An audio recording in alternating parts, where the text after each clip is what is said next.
इधर प्रदेश में होने वाले पंचायत चुनाव को लेकर लंबे समय से जमे सरकारी अधिकारियों को हटाया जा रहा है। इसको लेकर राज्य निर्वाचन आयोग ने संबंधित विभागों को निर्देश जारी किए हैं। इसके अलावा चुनाव में 25 लाख से अधिक उम्मीदवारों के लिए 120 चुनाव चिन्ह भी तैयार कर दिए गए हैं।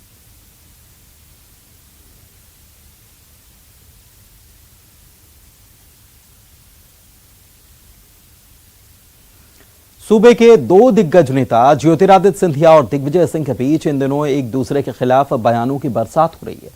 दिग्विजय के गढ़ में राघोगढ़ में ज्योतिरादित्य सिंधिया ने जाकर कांग्रेस पर निशाना साधा तो दिग्विजय सिंह ने सिंधिया पर पलटवार करते हुए गद्दार बताया। हाल ये कि दोनों नेताओं के बीच मौजूदा सियासी लड़ाई में इतिहास खंगाला जाने लगा है।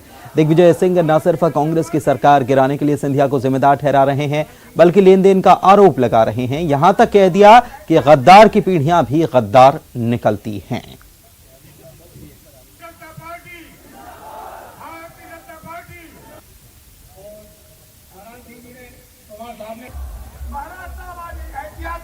ये तो सरकार हमारी बन गई थी, सिंधिया जी चले गए, हमारे उनको छोड़ के और 25-30 करोड़ रुपए ले गए एक विधायक का।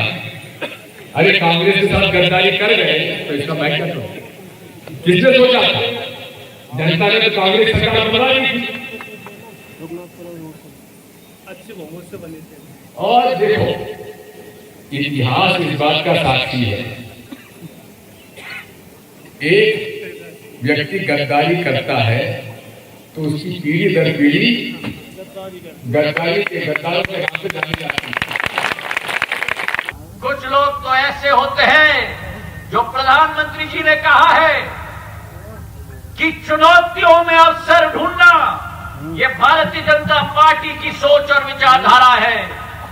और कुछ पार्टी और दल तो ऐसे होते हैं कि अवसरों में भी चुनौती ढूंढने का काम करते हैं।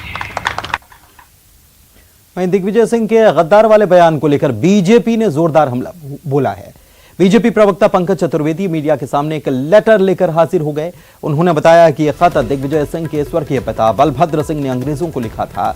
और पत्र का हवाला देते हुए पंकज चतुर्वेदी ने बताया कि जब देश में लोग आजादी की लड़ाई में शहीद हो रहे थे तब दिग्विजय सिंह के पिता अंग्रेजों से अपनी वफादारी की कस्में खा रहे थे। बकौल बीजेपी अंग्रेजों के नाम बलभद्र सिंह के पत्र में ब्रिटिश हुकूमत के लिए उनकी पीढ़ी के योगदान का जिक्र करते हुए सुविधाओं की मांग की गई थी। बीजेपी ने यहां तक आरोप लगाया कि पानीपत की लड़ाई में मराठाओं के खिलाफ मुगलों का तत्कालीन राजा ने साथ दिया था। इधर कांग्रेस ने इस पर पलटवार किया है। श्रीमान स्वर्गीय बलभद्र सिंह जी का एक पत्र है जो 16 सितंबर 1939 को, तारीख ध्यान से सुनिएगा, 16 सितंबर 1939 को वो लिखते हैं और पत्र में लिखते हैं कि मेरे पूर्वजों ने 1779 से ब्रिटिश सरकार को भरपूर सेवाएं प्रदान की हैं। मेरे पिताजी ने भी आपको, यानी दिग्विजय सिंह जी के दादाजी का आग्रह कर रहे हैं बलभद्र सिंह जी उनके पिताजी, मेरे पिताजी ने भी आपको अपनी निजी सेवा प्रदान की है। पिछले युद्ध के समय भी ब्रिटिश सरकार को राघोगढ़ ने अपनी भरपूर सेवा प्रदान करी है। अब मैं आपको अपनी वफादारी से भरी सेवा प्रदान करना अपना धर्म समझता हूँ। ये बलभद्र सिंह जी का पत्र है जिसमें वो लिख रहे हैं कि अंग्रेजों की सेवा करना वो अपना धर्म समझते हैं। और दिग्गी राजा का ये जो के पिताश्री बलभद्र सिंह जी का जो पत्र था, अंग्रेज भक्ति का पत्र था, ये पत्र दिग्विजय सिंह जी के मुख्यमंत्री काल में एक प्रदर्शनी लगती पुरातत्व विभाग की सन 2002 भोपाल में, और उसमें ये पत्र रखा जाता है। वो पत्र की प्रति भी दिखाऊंगा, मैं आपको प्रस्तुत करूंगा आपके सामने। ये पत्र लिखा जाता है जिसमें दिग्विजय सिंह जी के पिताजी बलभद्र सिंह जी की स्वीकारोक्ति है कि वो उनका पूरा परिवार पीढ़ियों से ऐसी शक्तियों की, अंग्रेजों की, विदेशियों की सेवा कर रहा था जो भारत के हित के खिलाफ थे। पूरा देश जब विश्व युद्ध में जर्मनी के खिलाफ, ब्रिटेन जो हमारी सेना का उपयोग कर उसके खिलाफ था, तब भी ये ब्रिटिश सैनिकों के पक्ष में थे।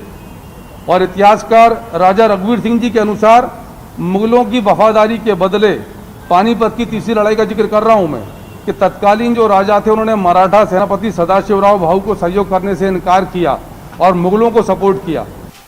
देखिए, अंग्रेजों से माफी किसने मांगी ये हम आप सब लोग जानते हैं। सारा पूरा इतिहास आज तक इस बात को जानता है कि अंग्रेजों से माफी किसने मांगी थी। लेकिन इस तरह की गलतफहमियां फैला के ये केवल और केवल जनता को भ्रमित करने का प्रयास कर रहे हैं। और सही मायनों में वर्तमान परिस्थितियों में किसने गद्दारी की, ये तो आपने, हमने, सबने देखा है कि मध्य प्रदेश की जनता ने देखा है कि चुनी हुई सरकार को खरीद फरोख्त के माध्यम से किसने गिराया? तो ये जो अपनी निष्ठा सिद्ध करने के चक्कर में दूसरों पे कीचड़ उछालना प्रारंभ कर रहे हैं, उन लोगों से जाकर पूछिए कि उनकी निष्ठा आखिर किसके साथ है। एमपी में कोरोना के नए वेरिएंट ओमिक्रॉन का खतरा लगातार बढ़ रहा है, क्योंकि यहां के बॉर्डर से लगे 3 राज्य गुजरात, महाराष्ट्र और राजस्थान में ओमिक्रॉन ने दस्तक दे दी है। ऐसे में सरकार ने पड़ोसी राज्यों की सीमा से लगे जिलों में जांच और निगरानी बढ़ाने के निर्देश दिए हैं।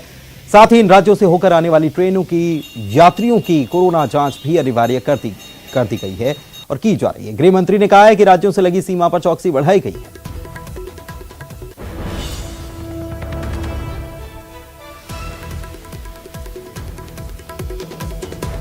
लेकिन फिर भी जहां जहां पड़ोसी राज्यों में ओमिक्रॉन की शिकायतें मिली हैं, हम वहां की सीमा पर चौकसी बढ़ा रहे हैं। इधर किसी भी विदेशी नागरिक के शहर में आने की सूचना अब आम लोग भी जिला प्रशासन को दे पाएंगे। ओमिक्रॉन के चलते स्वास्थ्य महकमा रोजाना बैठक कराए। जबलपुर में रशिया से आए नागरिक के होने की सूचना मिली थी। रशियन नागरिक को टेस्ट के बाद क्वारंटीन किया गया। इस मामले को देखते हुए शहर में नई व्यवस्था लागू की गई है। कल मैं छिंदवाड़ा में था।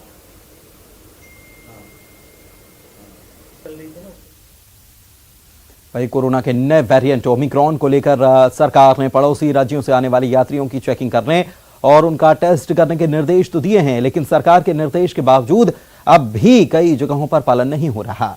मंदसौर में राजस्थान से आने वाले यात्रियों का न तो टेस्ट हो रहा है और न ही उन पर नजर रखी जा रही है। जिला कलेक्टर गौतम सिंह का कहना है कि बॉर्डर पर अभी चेकिंग लगाने का कोई प्लान नहीं है।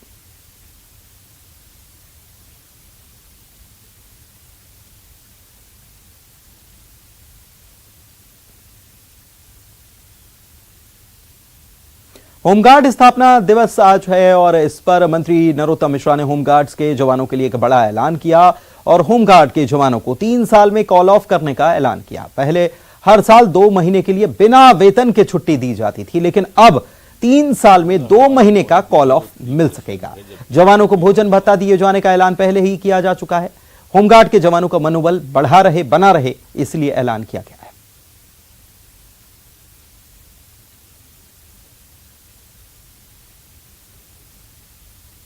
50 करोड़ रुपए इनको एचडी से फंड से 10 जीप के लिए, 58 यूटिलिटी व्हीकल के लिए, 20 बसों के लिए, 100 से अधिक मर्डर कोर्ट के लिए, ड्रोन के लिए 50 करोड़ रुपए आज स्वीकृत किए। इसी तरह से हमारे जो मंगेली जबलपुर में था उसके लिए 130 करोड़ रुपए की आज मंजूरी की है।